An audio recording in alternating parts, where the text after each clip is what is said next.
Let's make this MVP sports poster in Photoshop. So let's get right into it. I'm gonna start by dragging in my cutouts. So this is Jeff Babbitt, winner of the 2023 AUDL MVP award. And we'll start by getting the big cutout, kind of going over everything in the background.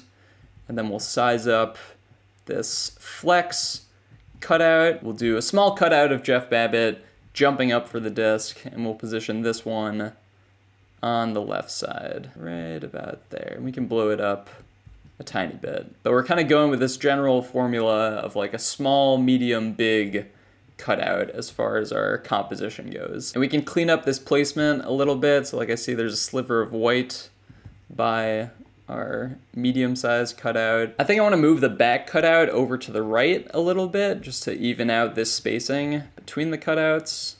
So I'm just trying to balance it out. And the small cutout we can move over a little bit to the left, maybe. So now this spacing, this white space feels even. Let's make this a dark background. So we can start with this dark gray color. And I'll go down to my effects and add a gradient overlay.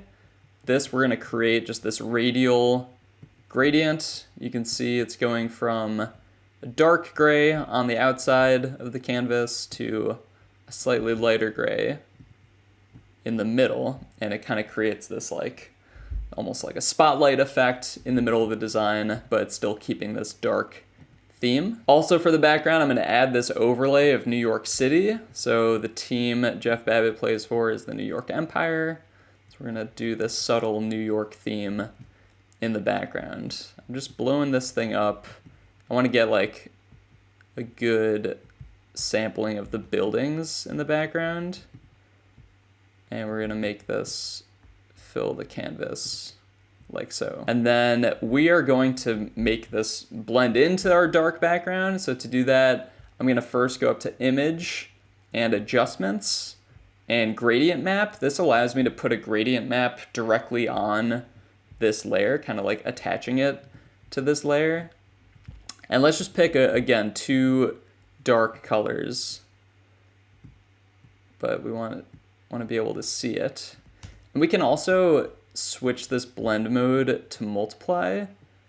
So it really blends in. And then if we change the gradient back to like a black and white, yeah, maybe just pure black to white, you can play with these dials to kind of fine tune these details. If we want it a little darker, we can move this middle slider over. But if we want more detail in this building, I'd probably move the white slider this way. So something like this should work for our purposes. We can fade this out a little bit so it's more subtle. Let's also add this bokeh particle layer to the background that I found online. I think this was through Adobe free stock images. But I just want to get like some light dusting of particles coming over the top of everything. And let's set this blend mode to screen so we can still see our buildings in the background. And again, we can tone down this effect to like 40%. So just like some extra pizzazz going with the background. And let's group all of our layers for the background just to keep everything clean. And we can also do the same with our cutouts. So let's start enhancing these cutouts. We'll start with the back cutout, the biggest one. We'll go up to Filter, Camera Raw Filter, and because these are all colored similarly, we can basically create this one Camera Raw Filter setting on one of the cutouts and apply it to all of them. So I'm just going through increasing texture and clarity, and these dials mostly just add some contrast in sometimes a subtle way, sometimes more aggressively than others. But this is like a solid starting point for our player edits. You can see already that's popping more. So now if I just hold Option and click and drag these smart filters over to the other cutout, and these, again, we're taking the same studio setting, these two in particular. This was a game setting, so this one we might have to tweak the colors a little bit. But again, just dragging the smart filters over to each of these cutouts, that kind of gives us the same popping sharpness effect that we have going on across the board. I'm noticing some blue tones in this cutout in particular, but let's drop a hue and saturation layer and clip it to all of the cutouts. So just going down to your adjustment layers, hue and saturation, and to clip, hold Option and click in the space between layers. You can also right click and create clipping mask, or release clipping mask is in there as well. We can go to the blues, and let's just bring this dial all the way down. Same thing with the magentas. And if you don't know what it's affecting in an image, you can always crank it up and see like there is a lot of magenta in the jersey that you don't really realize, and we don't need that. We just want this to be like fully black, white, green, and skin tones in this design. We don't need any extra distracting colors. I think this smaller cutout on the left is just a little bit darker than the other two, so I'm gonna add a curves layer to this one and just bring up the shadows a little bit. You can keep everything else relatively low. So that makes it feel a little bit more like it's fitting in with the rest of these. The next thing we're gonna do to our cutouts is really enhance the highlights and shadows. And I'm gonna fast forward through this part, but I can start by going through one of the examples. So let's hide these other cutouts and just focus on our big one. But basically we're gonna add a curves layer, and I go through this more slowly in my advanced lighting tutorial you can check out. But if we clip this curves layer to our big cutout, let's set the blend mode to luminosity, which makes it only affecting the lightness and darkness rather than the colors of the image. We can just increase our curves layer a good amount, so it's looking like pretty bright. And then inverting this mask, so starting with a black mask, I'm gonna hit Command I to invert it. And now with my brush, I'm going to take a very soft, very low flow brush, something like 5% is probably good. And I'm just gonna start painting on the highlights of the image. So basically the spots that are already lighter, I'm just gonna start like enhancing those essentially. You'll see in the end, it kind of gives this shiny, cool, contrasty vibe to the whole image. So now let's do the shadows of this same image, just duplicating this curves layer. Let's reset the mask. And this time we're going to darken these curves, inverted mask, and then we'll go through same process, just on the dark parts of our player image. Next, we'll move on to our medium-sized cutout. I'm just gonna copy over this curves layer that we used for the big one. We can copy over the other one as well, and then just reset these with inverted masks on each. Now we'll go through the same process. Highlights first. Last but not least, we'll move on to our smallest cutout. All right, we're all set with the retouching of the highlights and shadows. You can see a quick before and after. So we started with these cutouts, ran them through Camera Raw filter, and then you can see that's the back cutout with these new effects, the flexing cutout, and the small cutout. For this big cutout, I'm also gonna make the eyes a little bit more green because we have this green Empire theme, and we can emphasize that just by bringing some attention to his eyes. So I'm gonna eyedropper just the green from this jersey, and let's just fill a full layer. I'm clipping this to our existing cutout, and then let's switch the blend mode to color. And now holding Option, I'm gonna click the mask icon to create an inverted mask. And then just with my brush tool, we can increase the flow back up to 100. I'm just gonna brush on this color on his eye. And we'll do both eyes, even though this one's a little bit less visible. That green, as it is like pretty aggressive, so I'm gonna fade this out, lower the opacity to something like maybe 50%. And so it's a little bit more subtle of an effect. We can also see how all of the cutouts seem to be getting hit by a light on this side of their face. So like coming from the top left of our design. So we can accentuate that a little bit more just by bringing some light to our background. I'm gonna make a new layer, and let's just make a soft brush in white up here at the top. And just click once and can bring this opacity a good bit down. But just to kind of create this contrast of like a slightly lighter top left corner and then a slightly darker bottom right. So we can actually enhance this effect by making a full gradient at the bottom, making some darkness down there. And I also want to separate out this cutout that's jumping up from the other two cutouts. So between our smallest cutout, which we can just group these into folders. Let's small cutout, medium cutout, big cutout. So between the small and the medium and big, let's make a gradient by going to our gradient tool. And this is good, just black to transparent should be our default. And we can just drag up from the bottom. Holding shift allows you to keep it straight. And then just something like this will kind of give the graphic some more contrast and this more of like a lighter in certain part feel and then a darker in other part. I'm also gonna rasterize this gradient fill layer so we can move this around. I'm just gonna drag it down a little bit. And because this is a dark design, I would say foot shadows aren't as big of a deal, but let's get some kind of foot shadow below our smallest cutout. Let's make a new layer and I'm just gonna go real simple with it. We will make a black dot and then stretch it out with our transform tool and condense it down. And let's just place this below this cutout, somewhere like there. And we'll bring the opacity way down. So like it's super subtle. You could probably only see it on the disc if you're looking very closely. Just something that gives it a little bit more of a 3D effect, letting people know that this cutout is jumping up and not just like plastered on the background. The other thing we can do to separate out these cutouts from one another is just to add a drop shadow, a very subtle drop shadow to all of them. So we can take our small cutout, add a drop shadow, and it's gonna be kind of hard to see. We can increase the opacity to see exactly what it's doing. Can decrease the distance and just like up the size a good amount.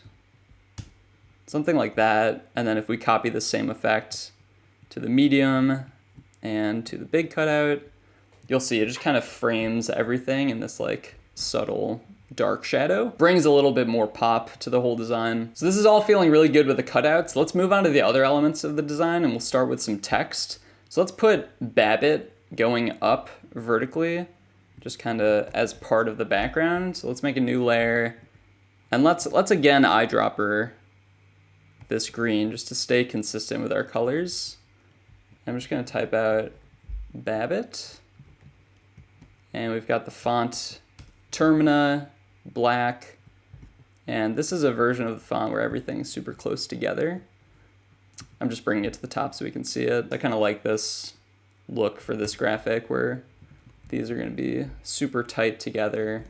It's almost just like adding some shapes to the background, but we want to be like intentional about what those shapes are. So spelling out his name makes sense to me. And I want to size this up so it's kind of like in line with the background building like this. And now we can drop this.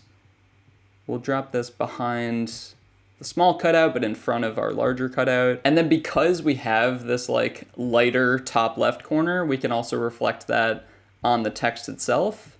So let's add a gradient overlay and let's just do a simple black to white.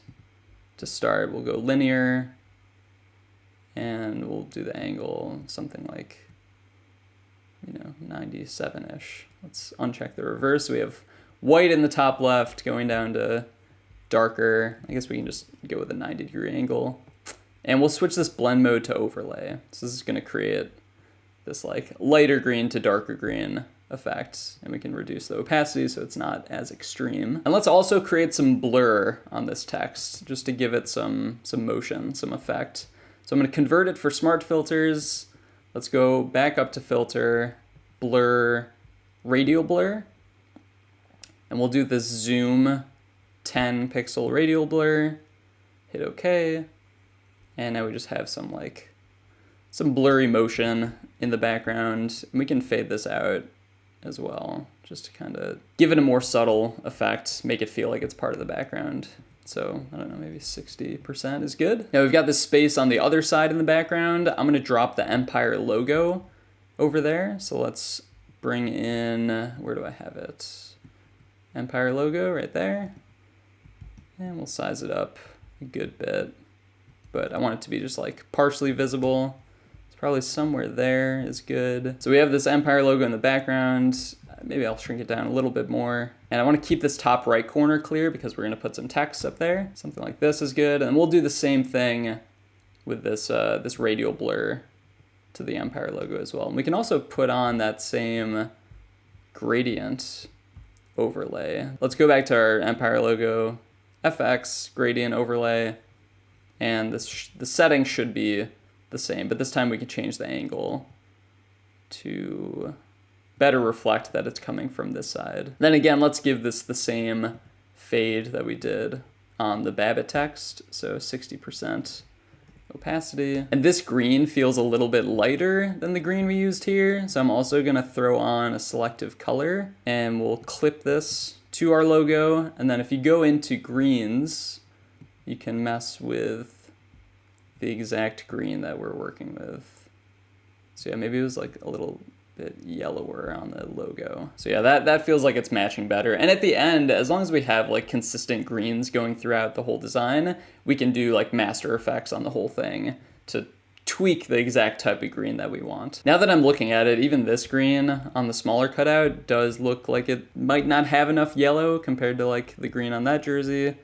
So let's also, can't hurt, we'll add another selective color on our small cutout.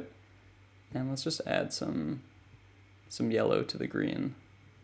Is it doing anything? Yeah, there we go. Lower the magenta. Let's take this same green and enhance the background a little bit. So this is something I like to do if the background is just feeling too plain to me. I'm just gonna make a new background layer, and we can just brush like in random spots basically. Just this green hue. And so it just adds some like some more color, some more flair to the background that we're working with. And just kind of a fun thing you can do if your graphic is feeling bland, you can add in some more color kind of arbitrarily. Let's move on to our text. So in the top right corner, let's start by writing out MVP. And this is the AUDL MVP. So I'm also gonna drop in the AUDL logo and add it small next to the MVP. I'm also gonna pull up my grids and make sure this is spaced in a good way. We can go like 1.5 boxes from the edge. And now with the AUDL logo in there, let's shrink it down and rotate it. We'll have it like going up the side of our MVP text. And like that is pretty well aligned. Let's group this into a folder. We'll call it AUDL MVP. And we could probably blow it up a little bit more. I just want to be careful of the spacing and not let it get too close to our main cutout's head, but making sure it fits in the space correctly. And then I like the idea of putting some amount of radial blur on this text as well, just because we kind of have that blurry theme going in the background. Let's convert this for smart filters. Filter, blur, radial blur. And we'll just do like, I don't know, 3. See, even that's too much. We want to be able to read it still, so maybe like 2 or 1. Just like a super subtle fuzziness that we get in this top corner. And blurring all these different elements just brings focus further to the cutouts, which is really driving the main core of this design, obviously. One last piece of text we'll add to the bottom is just writing out Jeff Babbitt, and then we'll do a bunch of spaces, 2023 AUDL, most valuable player. And for this font, let's shrink it down to something like 30. We can also go back to normal spacing with this. We can make it a less bold font too, maybe like Demi could work. I think even smaller, 24. Let's see. If we center this, I mean, we can even go like, I don't know, 16 and space it out. That's always kind of a fun, clean look. And again, let's center this on the whole design. So to center anything, by the way, I'm just going Command A to select all. And then with the move tool, you can click on any of these align icons at the top. Let's keep the same margin in mind that we were using up at the top. So something like there. And then I want to put a star between the name and the AUDL MVP. So let's create our polygon shape on a new layer. And I've already got this preset to the star shape. So I'm just gonna size this so it's relatively in line with the text, and something like there. Feels good to me. Let's move on to our finishing touches at the end. I'm gonna make a new folder. We'll call it finishing. And let's start by putting this whole thing into camera raw filter. So let's make a new layer. Command Option Shift E is a shortcut to basically stamp the entire design onto its own layer. And so we'll go to filter, convert for smart filters, so that we can go into camera raw filter and really start tweaking these colors and having some fun. So let's go up to profile, and if you go to browse with profile, you have these like interesting preset colors that you can do. So I like modern 4 for this example, but this is obviously totally up to you. Let's go back in and start messing with our different exposure and lighting settings. So I want to bring the shadows up a decent amount, I think. Highlights feel about right as they are. And this is obviously just all personal preference. So whatever you feel your design needs. Let's go to effects and add some vignetting as well. So this is just adding some like darkness to the edges of the design. And some more things we can do are pull up a color lookup. And you can watch my video on finishing effects. There's a lot of options you have at the end of your design, but you should be encouraged to play with the coloring and have fun with it. So it's all looking a little bit dark to me now, so I'm gonna add in a curves layer. And we can just bring up the darker parts, make it feel more even, maybe bring up the blacks some more. Now let's bring in, I have this light filter overlay that I use in some designs. Just kind of gives it this cool, like shiny, almost holographic feel to the whole thing. So if we set this blend mode to screen, can move it over, and I'll lower this opacity to, I don't know, 60% maybe, 50. And then on top of everything, always add a layer of grain. Not always, but I like to. Right-clicking with my whole thing filled, and we'll go to fill, 50% gray, and then filter, convert for smart filters, and then filter noise, add noise. And 8%, I don't know, 10%. Switch this blend mode to hard light, and then we'll fade this out to about 40%. Big takeaway from this design is just the photography really makes this design what it is. I mean, these are 3 fantastic photos of Jeff Babbitt, super high resolution too, so you can really crank up those settings with camera raw filter and with the different lighting settings and effects you can put on these cutouts. Great photography really makes designing a lot easier.